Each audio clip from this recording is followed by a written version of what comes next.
So one of the things that you can do is go ahead and manage out bookmarks for different sections of the video as well, so that you can easily navigate to them while you're playing.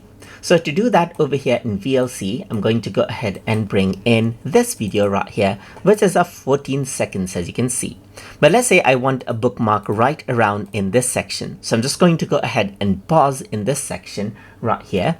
And then I'm going to go around over here onto playback, then go to custom bookmark. Then I'm going to go around onto manage, and then you can see that edit bookmark opens up. You can go ahead and click on create, and you can see that this is what it came up with.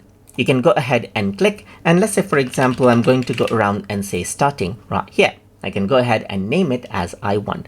Let me just go ahead and continue playing right here just like this, and then over here I still have this as you can see right here. I'm going to go ahead and resize this out so that I can see both of the windows at the same time, and then I'm going to go ahead and create another description right here. So I'm just going to go around over here and say mid right here just like this.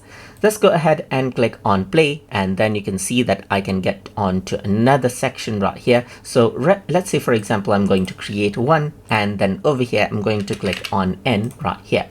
So now this is what you have. As you can see, you got the starting, mid and end right here, and these are the bookmarks. So now over here what you can actually do is go to playback, and you can go to custom bookmark, and you can go for mid, and you can see that it goes to the mid section. You can go for end right here just like this, or you can go around over here on to the starting right here just like this as well. So you can go ahead on to specific sections as you want just like this whenever you want by using the bookmark feature.